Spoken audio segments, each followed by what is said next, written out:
Assalamualaikum warahmatullahi wabarakatuh. Perkenalkan, nama saya Abdul Hakim. Kali ini kita akan membahas tentang pertumbuhan ekonomi Indonesia sejak tahun 2010 sampai 2019 serta pada tahun 2020 dan terakhir triwulan 6 pada tahun 2021. Kita mulai dengan pengertian pertumbuhan ekonomi. Pertumbuhan ekonomi Indonesia adalah pertumbuhan ekonomi yang sering fluktuasinya turun naik. Sehingga bagaimana cara memperhitungkan pertumbuhan ekonomi tersebut melalui beberapa cara. Tapi terlebih dahulu kita akan mengenal bagaimana pengertian pendapatan nasional tersebut. Pendapatan nasional merupakan ukuran ekonomi untuk menilai kinerja ekonomi dari suatu negara. Jadi, di setiap negara tentu ada perhitungan tersendiri dalam menghitung bagaimana pendapatan negara tersebut. Salah satunya adalah dengan cara menghitung PDB. Apa itu PDB? PDB adalah produk domestik bruto, yang mana didapatkan dari bagaimana penghasilan masyarakat yang ada di Indonesia maupun di negara tersebut. Pendapatan nasional ini dapat didefinisikan sebagai nilai bersih atau neto dari semua barang ekonomi yang diproduksi oleh suatu negara, di mana nilai produknya secara khusus dikaitkan dengan tenaga kerja, modal, dan kemampuan wirausaha.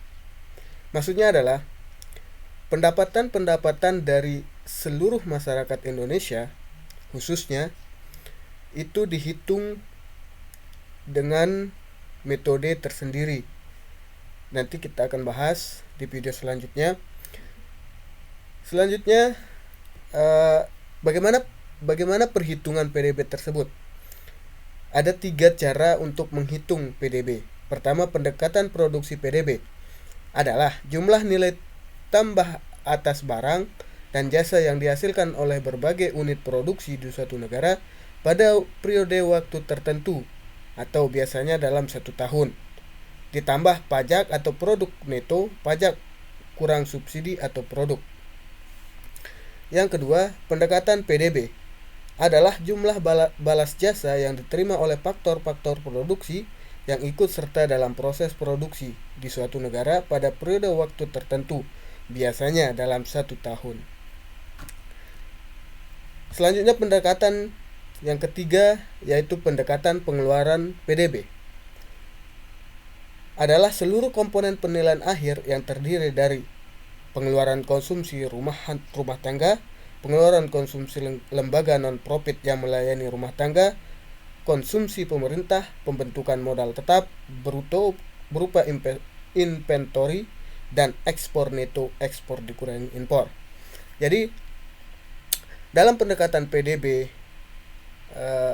dalam pendekatan pengeluaran PDB ini maksudnya adalah di setiap pengeluaran yang dilakukan oleh baik itu pemerintah maupun rumah tangga yang ada di suatu negara itu diperhitungkan.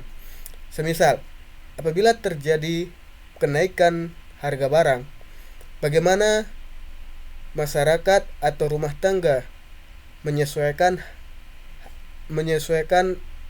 harga beli tersebut sehingga produksi yang ada di Indonesia itu bisa mencukupi kebutuhan rumah tangga. Selanjutnya kita beralih ke bagaimana pertumbuhan ekonomi Indonesia dari sejak tahun 2020 sampai 2019.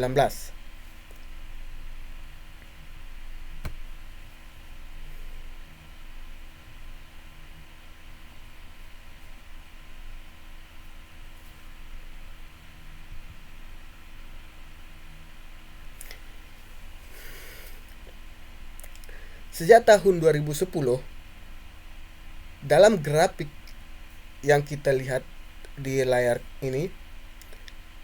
Pada tahun 2010, jumlah pertumbuhan ekonomi Indonesia itu mencapai 6,22%.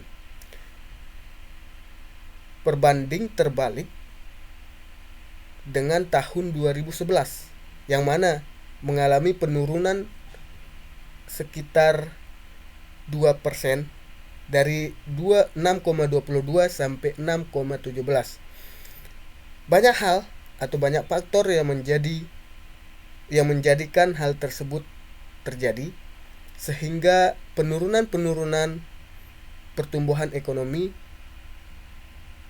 itu bisa terjadi, seperti bencana, produksi yang tidak atau kurang oleh produsen, sehingga pemasukan dari hal-hal tersebut kurang masuk ke kas negara. Selanjutnya pada tahun 2012 mengalami penurunan yang sangat-sangat signifikan sampai 15%. Pada tahun 2011 6,17%, namun pada tahun 2012 mengalami penurunan sekitar 14%, yang mana 6,03 pada tahun 2012 tersebut. Begitu juga pada tahun 2013. Dalam grafik ini kita lihat bahwa penurunan sangat-sangat deras terjadi dari tahun 2010 sampai tahun 2020. Itu mengalami penurunan yang sangat-sangat signifikan. Ada beberapa faktor atau hal yang menjadikan pertumbuhan ekonomi ini menurun. Kita tahu pada tahun 2020 yang mengalami penurunan yang sangat-sangat signifikan itu dikarenakan pada tahun tersebut atau tahun 2020 terjadi dampak bencana COVID-19, sehingga banyak perusahaan-perusahaan baik yang bergerak dalam bidang segala hal atau produksi rumah tangga itu tidak bisa lagi memproduksi barang, sehingga pada tahun 2020 adalah masa di mana penurunan yang sangat-sangat tinggi terjadi. Namun pada dari tahun 2017 sampai 2018 sedikit mengalami kenaikan pertumbuhan. Kita tahu bahwa tahun 2017 sampai 2018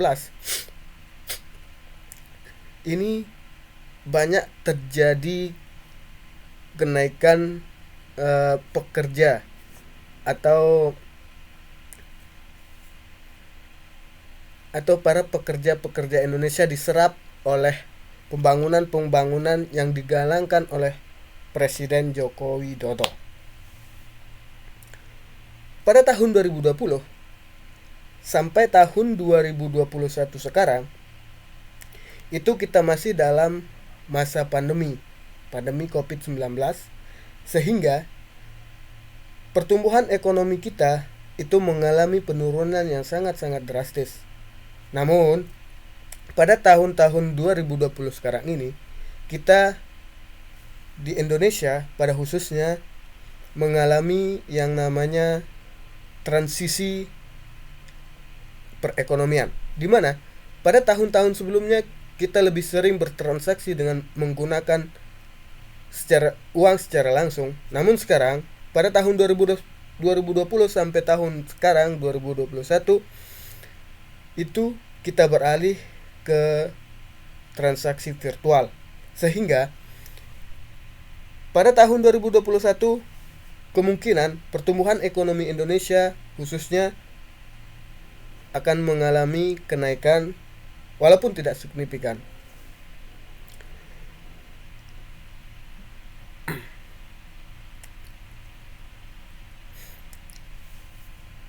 Pertumbuhan ekonomi di setiap negara sering juga diakibatkan bukan cuma oleh pandemi ataupun oleh penyakit.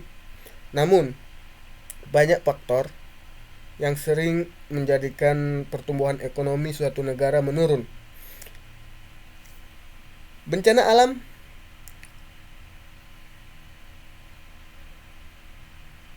dan faktor eksternal, yaitu peperangan antar sebuah negara, antar negara, antar kelompok, ataupun antar suku. Di Indonesia sendiri, peperangan antar kelompok ini terjadi di Papua, di mana OPM yang kita kenal sampai sekarang masih ingin merdeka dari Indonesia, sehingga sumbangsih pajak pemasukan untuk kas negara Indonesia khususnya itu sedikit dari negara tersebut. Juga banyak faktor, ada beberapa faktor yang terjadi di provinsi-provinsi tersebut. Terjadinya banyak pengangguran juga mempengaruhi pertumbuhan ekonomi Indonesia, di mana yang seharusnya para pekerja tersebut produktif untuk menghasilkan penghasilan, akan tetapi sama sekali tidak bisa menghasilkan profit. Mungkin untuk video saat ini itu saja yang bisa saya jelaskan. Semoga bermanfaat untuk kita. Sekian. Assalamualaikum warahmatullahi wabarakatuh.